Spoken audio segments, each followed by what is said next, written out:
ठरलं तर मागच्या येणाऱ्या भागामध्ये आपण पाहणार आहोत की इथे प्रतिमा जाणार म्हणून सायलीला खूप दुःख झालेलं असतं, कारण की प्रतिमा अशा पद्धतीने जात असल्यामुळे आई तिला सोडून जात आहे असं प्रत्यक्षात वाटलं नसलं तरी आपल्याला आपली आई सोडून जात आहे असं तिला सत्य वाटत असतं। तेव्हा प्रतिमा ही बोलते, मला तुला सोडून जावंसं नाही वाटत।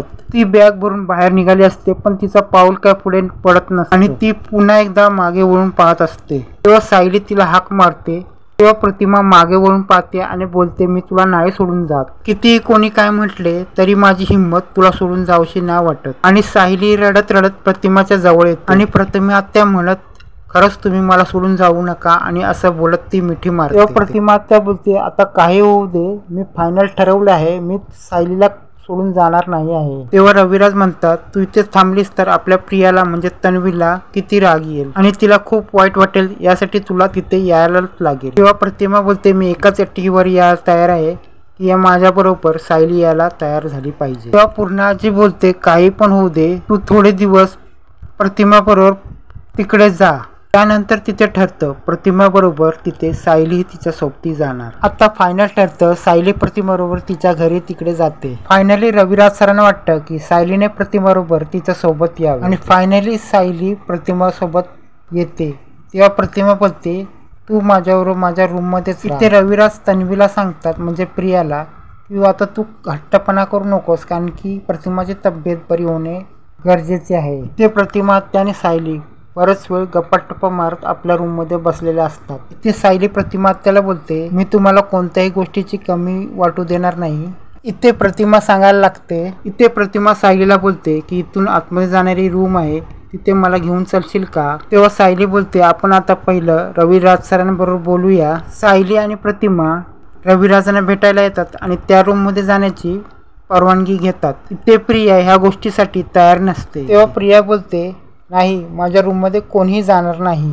तेव्हा रविराज बोलतात, तू तर प्रिया आईला घेऊन यायसाठी हट्ट केला होतास ना, असं म्हणत ते प्रियाचा थोबाडा फोडतात।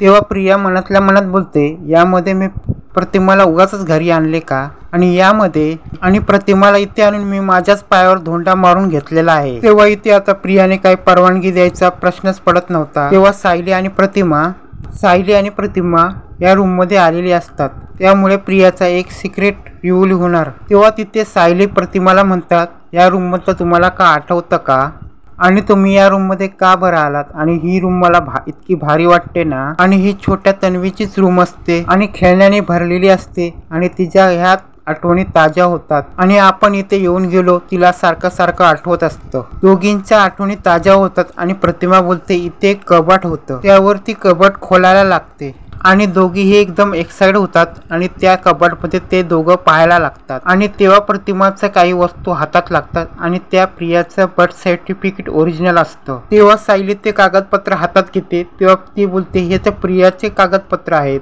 आणि ते प्रियाचं बर्थ सर्टिफिकेट असतं आणि ते दोघी पाहायला लागतात आणि बोलतात, काय हे? आणि ज्यावेळी आम्ही आश्रमात होतो तेव्हा मधुभाऊने हे सगळं जपून ठेवलं होतं आणि हे घेऊन सगळं प्रिया इथे घेऊन आलेली आहे आणि हे बोलत हे सर्टिफिकेट दोघी पाहायला लागतात।